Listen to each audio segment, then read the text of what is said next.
જય સ્વામિનારાયણ ભક્તો, અમારી યુટ્યુબ ચેનલ ક્રોનિકલ્સ ઓફ સ્વામિનારાયણમાં આપ સૌનું હાર્દિક સ્વાગત છે. આવો માણીએ સ્વામિનારાયણ સંપ્રદાયના નારી રત્નો પૈકી ધોલેરા ગામના અજુબા અને ફૂલીબાનું આખ્યાન. આખ્યાન શરૂ કરતા પહેલા આપ સૌ અમારી સાથે ક્યાંથી જોડાયેલા છો તે અમને કમેન્ટ સેક્શનમાં જરૂરથી જણાવશો. આપ સૌના પ્રતિભાવો અમને આવા જ દિવ્ય અને કલ્યાણકારી પ્રસંગો આપ સુધી પહોંચાડવા પ્રેરિત કરતા રહે છે. ભગવાન સ્વામિનારાયણ અને તેમના સંતોએ મહાગુજરાત રાજ્યના વિવિધ પ્રદેશોના ગામોમાં ઠેર ઠેર ફરીને સત્સંગ પ્રચાર કરેલો છે. ભાલ પ્રદેશના ગામોમાં પણ સંતોએ ઠેર ઠેર ફરીને સત્સંગ પ્રચાર કરેલો. ભાલ પ્રદેશના ગામોમાં એ જમાનામાં ધોલેરા બંદર મોટું શહેર ગણાતું.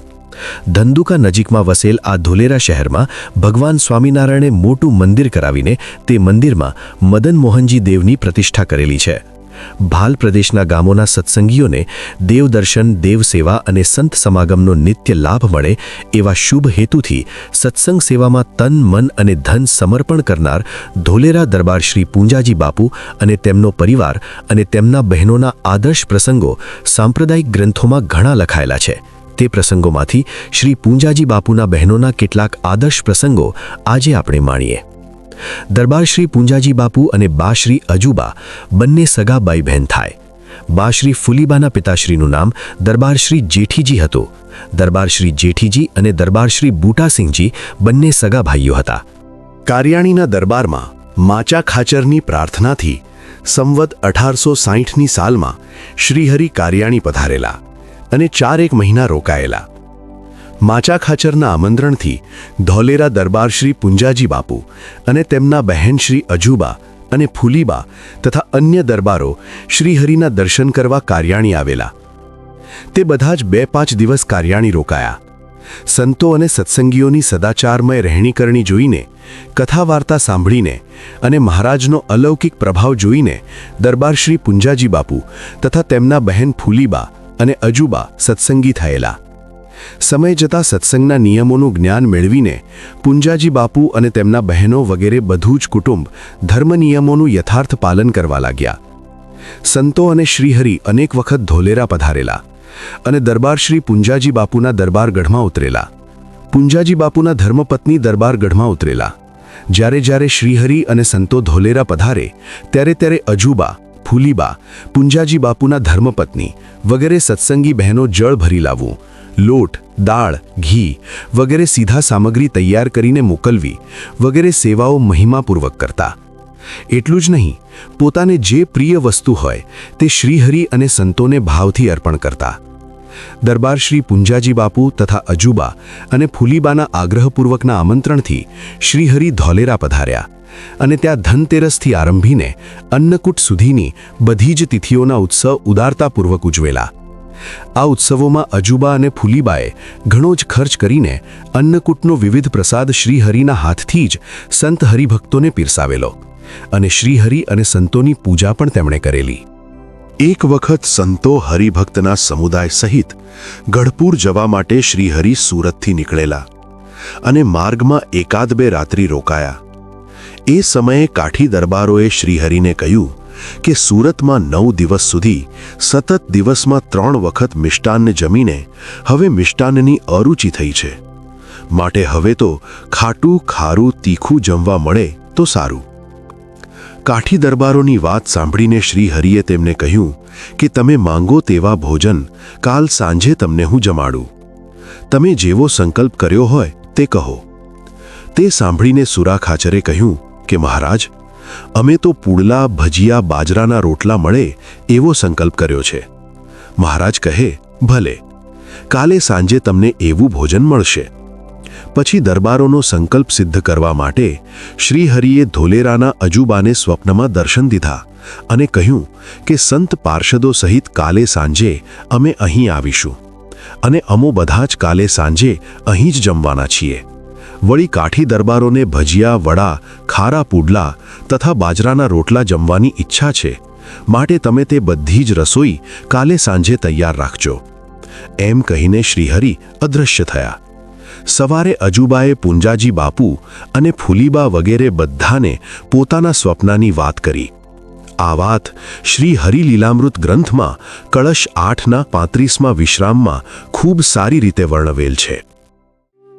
સુરભક કહે સત્ય કહું, જમ્યા સુરતમાં મિષ્ટ બહુ, તેથી સાકર ખાંડ ઉપરથી અરુચિ થઈ મારે અંતરથી. તીખું તામત ખાટું ખારું, હવે ભોજન લાગે છે સારું.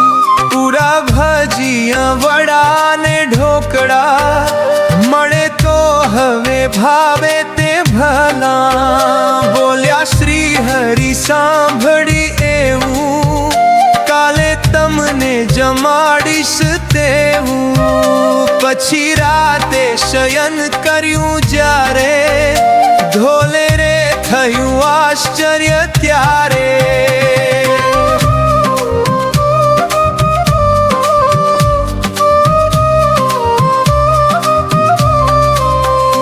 અજુબા પૂંજા ભાઈની બેન, તેડે સ્વપ્ને દીઠા સુખ દેણ.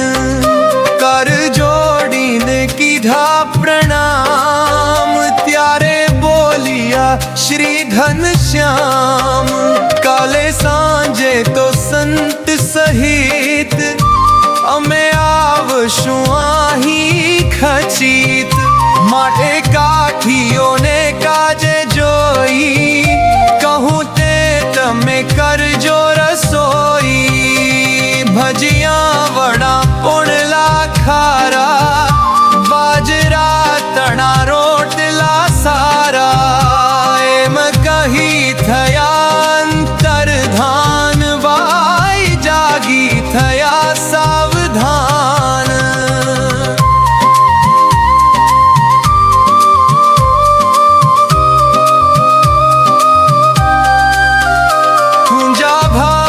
પાસે વાત કરી, સાંજે આવશે અહીં શ્રી હરિ.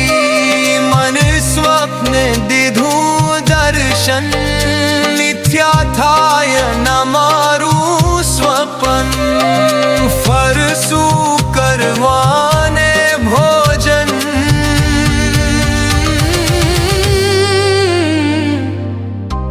મન કૃષ્ણે કહ્યું છે વચન.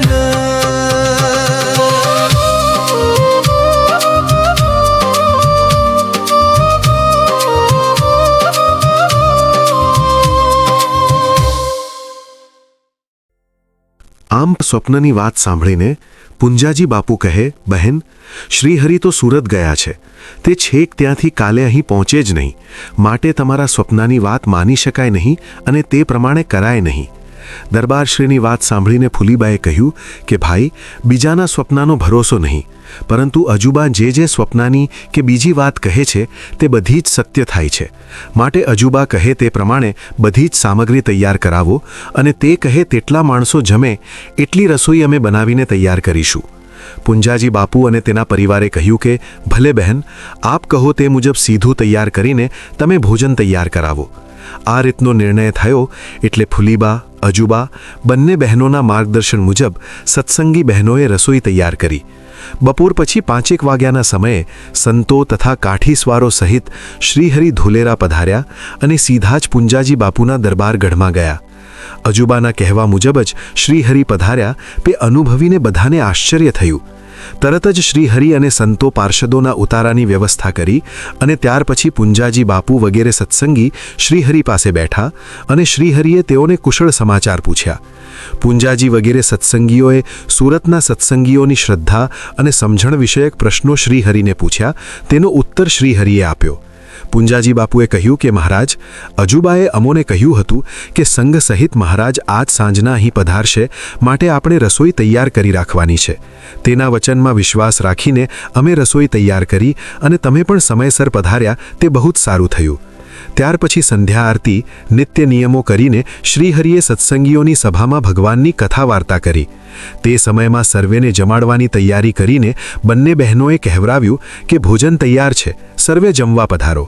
તેમના કહેવાથી સભા વિસર્જન કરીને શ્રીહરિ જમવા પધાર્યા અને પોતે જ જમીને શ્રીહરિએ સંતો હરિભક્તોને આદરથી પીરસીને ખૂબ જ જમાડ્યો. રાત્રિએ વિશ્રાંતિ લીધી.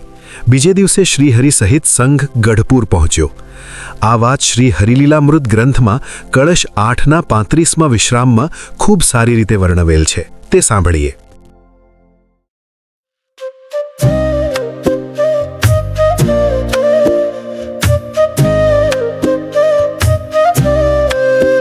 પૂંજા ભાઈ કહે પ્રભુ ક્યાં છે, એ તો સુરત શહેર ગયા છે. આજ સાંજે ક્યાંથી આવે આહી, થાય દર્શન તો સ્વપ્ન માહી. બેન બાપજી ભાઈજીની જેહ, તે સામે ફૂલીબા બોલ્યા તે હ. અજુબાનું તો સ્વપ્ન ફળે છે, વાત જે જે કહે તે મળે છે. સાંજે મિશ્ચે પધારશે માહો, કહી છે તે રસોઈ કરાવો. ત્યારે આપીયો સામાન લાવી, અજુબાએ રસોઈ બનાવી.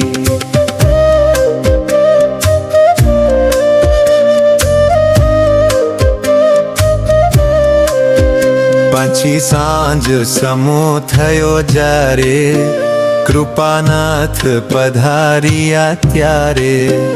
કર્યું સામયું ત્યાં શુભ પેર, ઉતર્યા પૂંજા ભાઈને ઘેર. ધર્મવંશીએ ક્યાં કર્યો થાળ, જમ્યા જીવન જન પ્રતિપાળ. પૂંજા ભાઈ તણે દરબાર, જમ્યા કાઠીઓ સૌ જમનાર.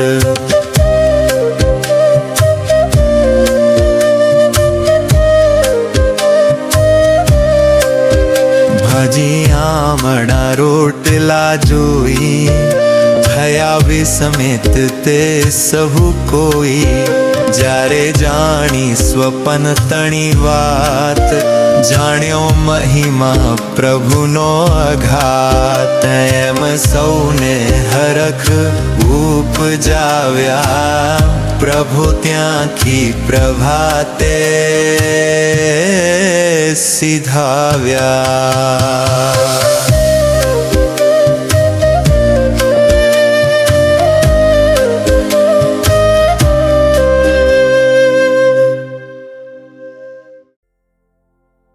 ફુલીબાનું સાસરું કરમડ ગામમાં હતું અને તેઓ બધા સત્સંગ પ્રત્યે સદ્ભાવનાવાળા અને સેવાભાવી હતા.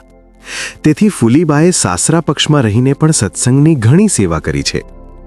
એક વખત ફુલીબાના મનમાં એમ વિચાર થયો કે ગઢપુરના લાડુબા, જીવુબા, ભુજના લાધીબા, કારિયાણીના મીણબાઈ, કુંડળના રાઈબા વગેરે સત્સંગી બહેનોએ સંતો હરિભક્તો સહિત શ્રીહરિને પોતાના ગામમાં પધરાવીને પોતાના ખર્ચે અન્નકૂટ, ફૂલદોલ વગેરે વિવિધ ઉત્સવો કરાવીને પોતાની સંપત્તિનો સદુપયોગ કરીને શ્રીહરિ અને સંત હરિભક્તોની પ્રસન્નતા પ્રાપ્ત કરી છે.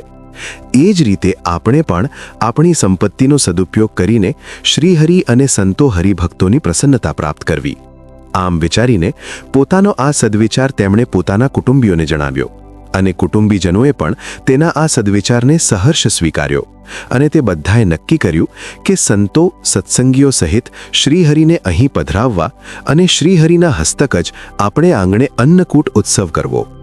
આ રીતે નિર્ણય કર્યા પછી ફુલીબા ધોલેરા ગયા અને પોતાના ભાઈ પૂંજાજી બાપુને કહ્યું કે હે ભાઈ, અમારા પરિવારની એવી ઈચ્છા છે કે સંતો તથા સત્સંગીઓ સહિત શ્રીહરિ અમારે ગામ પધારે અને અમારે આંગણે અન્નકૂટ ઉત્સવ કરે. તો આ કાર્ય માટે તમે મારી સાથે ગઢપુર આવો અને આપણે શ્રીહરિને વિનંતી કરીએ. પૂંજાજી બાપુએ કહ્યું કે ભલે બહેન, હું તમારી સાથે ગઢપુર આવીશ અને આપણે શ્રીહરિને પ્રાર્થના કરીશું અને મને વિશ્વાસ છે કે શ્રીહરિ તમારે ગામ પધારશે અને તમારી ઈચ્છા પૂર્ણ કરશે. પછી 1-2 દિવસ ફુલીબા ધોલેરા રોકાયા. સમયની અનુકૂળતા પ્રમાણે બંને બહેનભાઈ ગઢપુર ગયા અને શ્રીહરિને પ્રાર્થના કરી અને કહ્યું કે આપ અમારે ગામ પધારો અને અમારે આંગણે અન્નકૂટ ઉત્સવ કરો. આપ કૃપાળુ અમારી આ ઈચ્છા પૂર્ણ કરો. ફૂલીબાની ભાવનાને આધીન થઈને શ્રીહરિએ તેમની પ્રાર્થના સ્વીકારી અને આ ઉત્સવ અંગેની તૈયારી કરવા માટે પૂંજાજી બાપુને ભલામણ કરી કે દરબાર, ફૂલીબાની સાથે તમે કરમળ જાઓ અને અન્નકૂટ માટેની બધી જ સામગ્રી તૈયાર કરાવો અને અહીંથી અમો સર્વજ્ઞાનંદ સ્વામી અને પ્રજ્ઞાનંદ સ્વામીને મોકલશું. તે બંને સંતોના માર્ગદર્શન મુજબ ઉતારા વગેરેની વ્યવસ્થા કરજો. શ્રીહરિની આજ્ઞા મુજબ પૂંજાજી બાપુ ફૂલીબા સાથે કરમળ ગયા અને અન્નકૂટ ઉત્સવ અંગેની બધી જ તૈયારીઓ કરવા લાગ્યા. એ જ રીતે ઉપરોક્ત બંને સંતો કરમળ પહોંચી ગયા અને તેઓ પણ અન્નકૂટ ઉત્સવ માટેની બધી જ વ્યવસ્થાના આયોજનો કરવા લાગ્યા. આ બાજુ શ્રીહરિ, સંતો તથા સત્સંગીઓને સાથે લઈને કરમળ જવા માટે ગઢપુરથી નીકળ્યા અને બોટાદ, રાણપુર, લોયા થઈને ભેંસજાળમાં રાત્રિ રોકાયા. આ રોકાણ દરમિયાન કેટલાક સંત હરિભક્તોએ સૂચના આપી કે કરમળમાં પીવાના પાણાની મુશ્કેલી છે, માટે પાણીની વ્યવસ્થા કરવી મુશ્કેલ છે. તેઓની વાત સાંભળીને શ્રીહરિએ કહ્યું કે આપણે કશી જ ચિંતા કરવાની જરૂર નથી. ફૂલીબાની ભાવનાને આધીન થઈને ભગવાન તેના ઉત્સવમાં કોઈ વાતની ખામી રહેવા નહીં દે, માટે પાણીની ચિંતા કરવાની જરૂર નથી. સત્સંગીઓ તથા સંતો સહિત શ્રીહરિ ભેંસચાળથી વહેલી સવારે નીકળીને કરમળ પહોંચ્યા. શ્રીહરિ પધાર્યાના સમાચાર સાંભળીને ફૂલીબા તથા તેમનો પરિવાર અને ગામના ભક્તોએ માંગલિક વાદ્યો વગાડીને સન્માનપૂર્વક શ્રીહરિને ગામમાં પધરાવ્યા. કરમળમાં અન્નકૂટ ઉત્સવની વાત સાંભળીને આજુબાજુના ગામડાઓના સત્સંગી બહેનો, ભાઈઓનો બહોળો સમુદાય કરમળમાં આવ્યો હતો. તે બધાને ઉતારા, ભોજનની વ્યવસ્થા વ્યવસ્થિત કરેલી હોવાથી સંત હરિભક્તો સહિત શ્રીહરિને ખૂબ જ સંતોષ થયો હતો.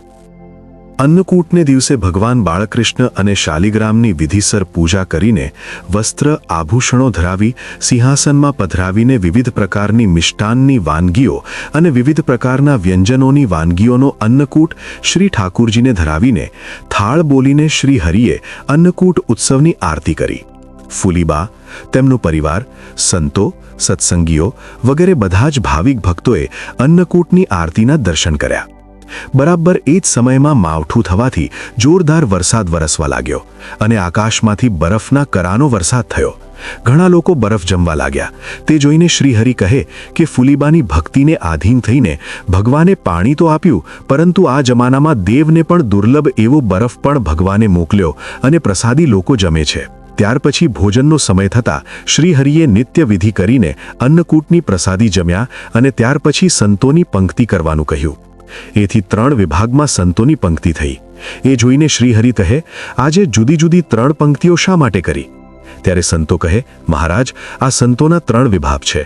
લક્ષ્મીનારાયણ દેવના સંતો, નરનારાયણ દેવના સંતો અને રાધાકૃષ્ણ દેવના સંતો. તે સંતોએ નિર્ણય કર્યો કે પોતપોતાના વર્ગના સંતોએ પોતપોતાના વર્ગમાં બેસવું અને પીરસવું. સંતોનો આ નિર્ણય સાંભળીને શ્રીહરિએ કહ્યું કે સંતોને તો સમાન દ્રષ્ટિ અને સર્વ પ્રત્યે સમાન ભાવ રાખવો જરૂરી છે. સત્પુરુષો છે તે કોઈ એક દેવના કે કોઈ એક ગાદીના કે કોઈ એક વ્યક્તિના નથી.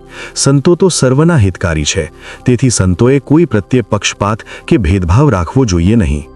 સંતોને તો બધા જ દેવ, બધા જ ભક્તો, બધી જ વ્યક્તિઓ પ્રત્યે સમાન આદર રાખવો, કારણ કે સંતો તો અચ્યુત ગોત્રી છે.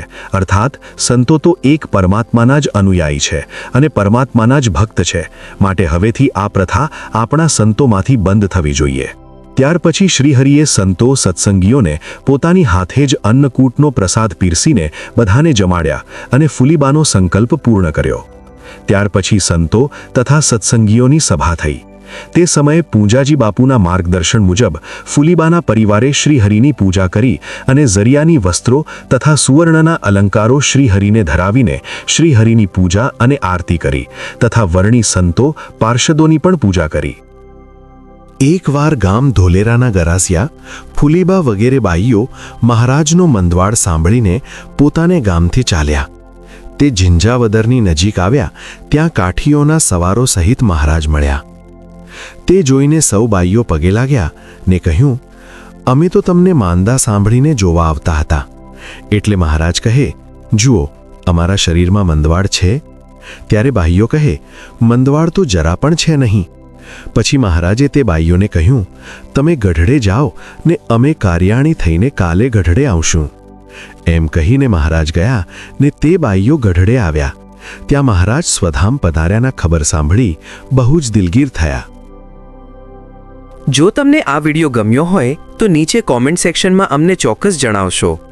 આપના પ્રતિભાવો અમને મહારાજના આવા જ દિવ્ય ચરિત્રોને વધુ સારી રીતે આપ સુધી પહોંચાડવા માટે પ્રેરિત કરતા રહે છે.